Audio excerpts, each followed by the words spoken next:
Good morning students. पिछले व्याख्यान में हमने समस्थिति की संकल्पना के बारे में बात की थी, जिसमें उसकी परिभाषा और उस सिद्धांत या समस्थिति सिद्धांत के विकास के बारे में हमने परिचर्चा की थी।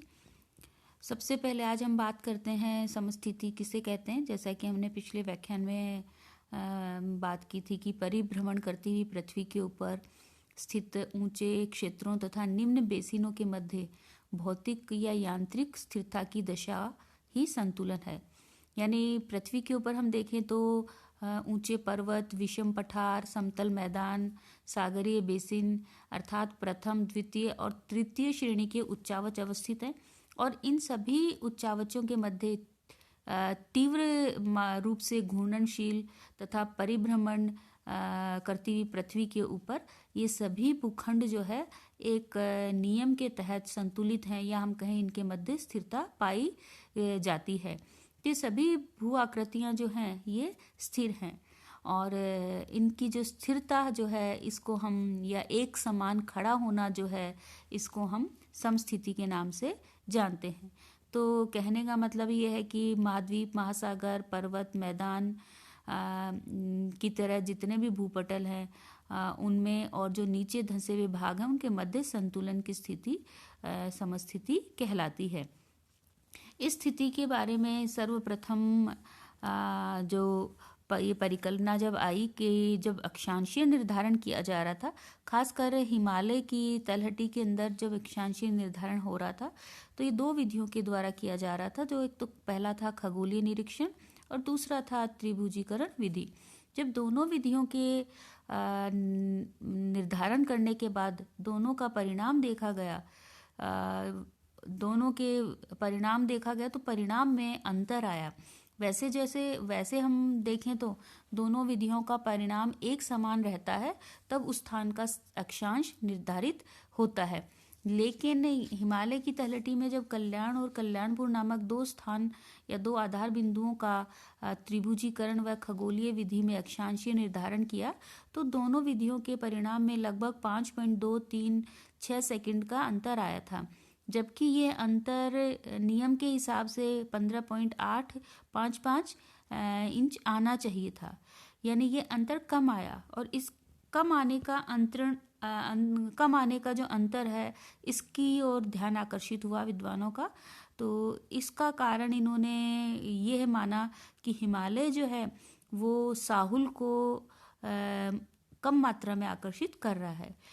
इनके अंदर अक्षांशीय निर्धारण में हम प्लम्बोब या साहुल लटकाते हैं, जो कि लोहे का बना हुआ होता है, और ये माना जाता है कि वह साहुल जो है भूपिंडों के द्वारा या भूभागों के द्वारा आकर्षित किया जाता है। तो उस प्लम्बोब को हिमालय जो है वो जिस मात्रा में आकर्षित उसको किया जाना चाहिए था उतना नहीं कर रहा। कहने का मतलब है हिमालय कम गुरुत्वाकर्षण शक्ति से प्लम्बोब को आकर्षित कर रहा है, जिसके कारण हमारा रिजल्ट जो है वो कम आया, या जो डिफरेंस जो है वो कम आया। तो इस आधार पर सबसे पहले प्राट ने ये माना कि हिमालय जो है वो कम गुरुत्वाकर्षण शक्ति से प्लम्बोब को या साहुल को आकर्षित कर रहा है, और इन्होंने हिमालय के कम आकर्षण शक्ति लगने का कारण हिमालय की शैलों को माना। इनके अनुसार जो हिमालय है वो सियाल का बना हुआ है और सियाल कम घनत्व वाली शैलें होती हैं, जैसे इसका घनत्व है 2.75 से कम होता है। तो इसलिए साहुल के ऊपर कम आकर्षण बल लगा, और ये भी माना कि ऊंचाई और घनत्व में विपरीत अनुपात होता है, इसलिए इस अंतर के अंदर गुरुत्वाकर्षण बल जो लगा वो उसकी मात्रा में कमी आई। तो आज हम बात करेंगे प्राट की संकल्पना की। तो प्राट ने भी जैसा कि बात की थी हिमालय के कम आकर्षण शक्ति लगने का कारण जो है इन्होंने हिमालय की शैलों को माना, और इन्होंने कहा हिमालय भी सियाल से बना हुआ है और जितने भी पर्वतीय पिंड जो हैं उनका घनत्व लगभग 2.7 मानकर इन्होंने गणना की, और जैसे कि भी हमने चर्चा की कि ये रिजल्ट 5.2 के बजाय 15.88 आना चाहिए था, जो कि नहीं आया। तो हिमालय को वर्तमान घनत्व के आधार पर जितना आकर्षित करना चाहिए उससे कम मात्रा में वह साहुल को आकर्षित कर रहा था। तो अतः प्राट के अनुसार हम एनालाइज करें तो इन्होंने कहा कि इनके अनुसार हिमालय पर्वत की रचना कम घनत्व की शैलों से हुई, जिसके कारण उसका आकर्षण कम हुआ। दूसरा बिंदु कि मुख्य उच्चावची आकृतियों के कारण स्थानीय आकर्षण के आधिक्य की या अधिकता की धरातल के नीचे घनत्व की कुछ कमी द्वारा क्षति पूर्ति होती है। यानी जो भू आकृतियां हैं उनके नीचे का जो भूभाग है वहाँ का घनत्व कम होने के कारण उसका कंपनसेशन हो जाता है। और इन दोनों ही दशाओं में या कंडीशंस में हम देखें तो हिमालय के आकर्षण का प्रभाव कम रहा होगा, जिसके कारण या जिसके फलस्वरूप साहुल रेखा का विक्षेपण कम हुआ, यानी साहुल कम मात्रा में आकर्षित हुआ। प्राट के अनुसार बात करें तो इन्होंने ये स्पष्ट करते हुए बताया कि घनीभवन जब पृथ्वी का निर्माण हुआ और पृथ्वी के ठंडे होने की प्रक्रिया हो रही थी, उस समय पृथ्वी को पूर्ण गोलाभ हो जाना चाहिए था।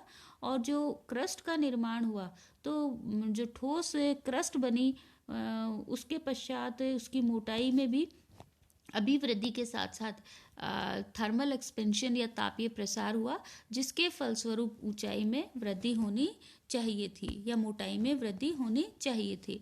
इसी तरह से जैसे हम बात करें एशिया की तो प्राट के अनुसार एशिया काफ़ी बड़ा भूभाग है, तो उच्च एशिया जैसे प्रसार क्षेत्र में लगभग 100 किलोमीटर की गहराई तक यदि शैलों का घनत्व कम था तो उत्तरी भारत के सभी स्टेशन जो अक्षांश निर्धारण के लिए निर्धारित किए गए थे उन पर साहुल रेखा में कोई भी परिवर्तन नहीं होना चाहिए।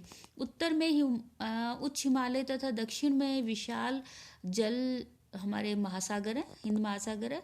तो उत्तर में तो हिमालय का अधिक आकर्षण शक्ति होनी चाहिए थी और महासागरीय क्षेत्रों के पास कम आकर्षण शक्ति होनी चाहिए थी। तो इन दोनों ही चीज़ों को ध्यान रख के प्राट ने मध्य भारतीय पेटी में कल्याण जो स्थान है तथा उच्च एशिया एवं दक्कन के मध्य कम द्रव्यमान वाली शैलों में 2% से अधिक का घनत्व का अनुमान किया था।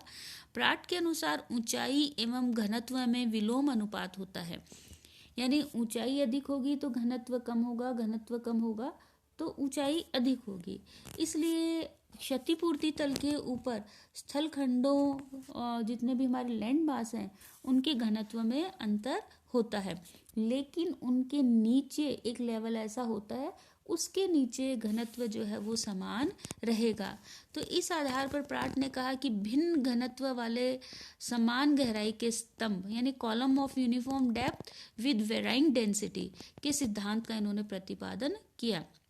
और इस तथ्य को स्पष्ट करने के लिए इन्होंने एक एक्सपेरिमेंट के द्वारा इसको इन्होंने सिद्ध किया और इन्होंने विभिन्न आकार के और अलग अलग घनत्व वाले अलग अलग धातुओं के टुकड़े लिए, जैसे लोहा, सीसा, एंटीमनी, जस्ता, इनके अलग अलग टुकड़ों को एक पारे से भरे बर्तन में डाला और इन टुकड़ों के भार सबके समान थे। इसलिए कुछ समय पश्चात जब ये स्थिर हुए तो सभी जो टुकड़े थे वो एक समान गहराई तक डूबे। इन सभी टुकड़ों को डाला तो ये देखा कि सभी की जो गहराई जो थी वो समान थी। इनकी ऊंचाई के अंदर जो है वो अंतर पाया गया। तो जो जिस रेखा के ऊपर ये स्थित हुए या एक सीधी सरल रेखा में आए, इसको इन्होंने क्षतिपूर्ति रेखा या लाइन ऑफ कंपनसेशन के नाम से जाना। तो इस चित्र के अंदर हम देखें तो जो भी हमारे ये जो 2 प्रकार के हमने इसमें मान लीजिए पिंडों के या धातुओं के टुकड़े डाले, एक धातु है ए और दूसरी है बी, तो कुछ समय पश्चात ये दोनों स्थिर अवस्था में आने के बाद में लाइन ऑफ कंपनसेशन जो है इसके ऊपर यानी इनका गहराई में दोनों की रूट्स जो है वो क्या है, समान है। तो इस चित्र में क्षतिपूर्ति रेखा में ए और बी 2 समान क्षेत्र वाले स्तंभ है, किंतु दोनों की ऊपरी ऊंचाई के अंदर अंतर है, नीचे नहीं है। चूंकि दोनों का भार क्षतिपूर्ति रेखा के ऊपर समान होना चाहिए, दोनों का जो भार है वो समान होगा, अतः जो ए स्तंभ है इसका घनत्व कम तथा बी स्तंभ के घनत्व को अधिक होना चाहिए, क्योंकि ये इसलिए होगा कि दोनों का भार जो है वो लाइन ऑफ कंपनसेशन के ऊपर समान रह सके। तो इस प्रकार से प्राट की बात करें तो प्राट के अनुसार बड़ा भूखंड यानी बड़ा स्तंभ तो घनत्व कम, यानी जितना बड़ा भूखंड होगा उसकी डेंसिटी उतनी ही कम होगी, और जितना स्तंभ छोटा होगा उसका घनत्व अधिक होगा। तो इसमें हम ए और बी की बात करें तो ए बड़ा है तो ए की डेंसिटी जो है वो क्या होगी, कम, और बी छोटा है तो बी की डेंसिटी जो है प्राट के अनुसार क्या होनी चाहिए, अधिक होनी चाहिए। तो प्राट के अनुसार हम कहें तो भिन्न भिन्न घनत्व वाले जो हमारे पर्वत, पठार, मैदान और मैदान हैं, अधः स्तर में ये एक समान गहराई पर आधारित ना होकर एक क्षतिपूर्ति तल जो है उसके ऊपर निर्भर हैं, तथा पृथ्वी के धरातल पर विभिन्न ऊंचाइयों के उच्चावचन में संतुलन जो का कारण है वो उनके घनत्व में अंतर है।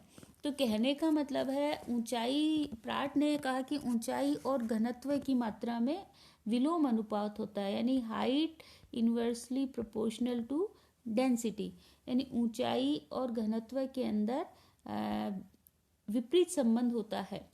यानी पर्वतों का घनत्व पठारों से कम, पठारों का मैदानों से कम और मैदानों का समुद्र तल से कम होगा। पृथ्वी का जो ऊपरी भाग है वह, उसको हम क्रस्ट के नाम से जानते हैं, उसकी लगभग औसत मोटाई 35 किलोमीटर तक मानी गई है, और इसके नीचे जो है 2900 किलोमीटर तक गहराई तक मेंटल होता है। मेंटल के नीचे क्या है, कोर स्थित है।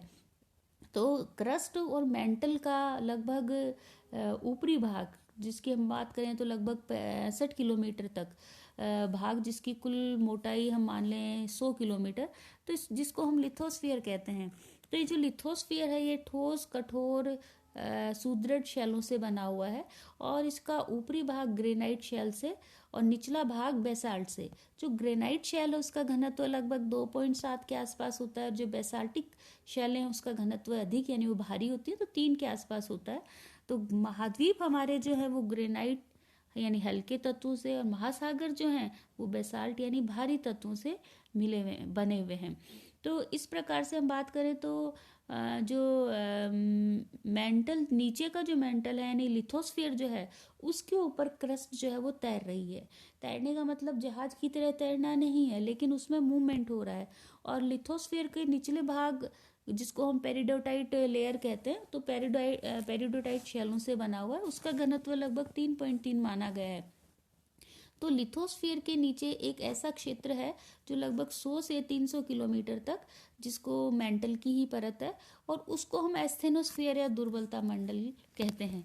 रेडियो एक्टिविटी के कारण जो हीट जनरेट होती है या ऊष्मा निकलती है, तो एस्थेनोस्फीयर की जो शैलें जो है वो आंशिक रूप से पिघली हुई अवस्था में आ जाती हैं, और जिससे यहाँ की शैलों की कठोरता और सुदृढ़ता जो है और जो ठोसपन है उसमें कमी आ जाती है। तो इसलिए इसका जो ऊपरी भाग है इस एस्थेनोस्फीयर के ऊपर, जो लिथोस्फीयर है वो इसके ऊपर मूवमेंट करता है। यानी कहने का मतलब है ऊपरी भाग के जो पर्वत पठार जो है वो निचले भाग के वीक होने के कारण जो दुर्बलता मंडल जो है या जो हल्के से वो मोल्टन फेज में है उसके ऊपर वो तैरते हैं। यानी निचला हिस्सा जो है वो चिपचिपे पिघले हुए डामर या प्लास्टिक जैसा होता है, जिसके ऊपर लिथोस्फीयर या ऊपरी भाग या पर्वत पठार मैदान जो है ये मूव करते हैं। तो इस प्रकार से इन्होंने प्राट के अनुसार जो ऊपरी भाग है वो निचले भागों के ऊपर मूवमेंट कर रहा है। और इसके साथ ही प्राट ने ये माना कि पृथ्वी में एक निश्चित गहराई पर एक ऐसा तल होता है जिसके नीचे घनत्व में अंतर नहीं पाया जाता। जैसे ये लाइन ऑफ कंपनसेशन है, इसके नीचे डेंसिटी में अंतर होगा तो ऊपर ही होगा, नीचे इसके डेंसिटी के अंदर कोई भी अंतर नहीं होगा। और इसको इन्होंने लेवल ऑफ कंपनसेशन के नाम से या क्षतिपूर्ति तल के नाम से जाना। इन्होंने समान गहराई पर भिन्न घनत्व वाले स्तंभ का जो मत है वो प्रतिपादित किया, जैसा कि अभी हमने चर्चा की। और प्राट ने अभी एरी का जो सिद्धांत है जिसका हम अगले व्याख्यान में हम अध्ययन करेंगे, तो उनके जो लॉ ऑफ फ्लोटिंग का नियम जो था उसको भी माना। इसी तरह से बोवी का जो मत है वो भी प्राट जैसा ही है लगभग। तो प्राट के अनुसार घनत्व का प्रतिरूप जो है वो गहराई के अनुसार बदलता है, ना कि स्थलाकृतियों की विभिन्नता के अनुसार। इनके हिसाब से उच्चावच इसलिए स्थिर हैं, यानी हमारी भू आकृतियाँ पर्वत पठार मैदान इसलिए स्थिर हैं क्योंकि उनके घनत्व में विभिन्नता है, यानी अलग अलग उनका घनत्व है, परंतु उनका भार जो है वो क्षतिपूर्ति तल पर समान है। यानी पर्वत पठार मैदान और सागर तल जो है, इन सब का भार क्षतिपूर्ति तल पर समान होता है। इनका घनत्व अलग होता है लेकिन सबका जो भार है वो समान होता है। इसलिए ये सारे भूखंड जो हैं, चाहे प्रथम हो या द्वितीय या तृतीय श्रेणी के जो उच्चावच है, ये सारे के सारे स्थिर अवस्था में है। पृथ्वी घूर्णन कर रही है, परिभ्रमण कर रही है, उसके बावजूद भी ये सारे समस्थिति में है, या हम कहें समान स्थिति के अंदर हैं। अगले व्याख्यान में हम एरी के विचारों के बारे में अध्ययन करेंगे। धन्यवाद।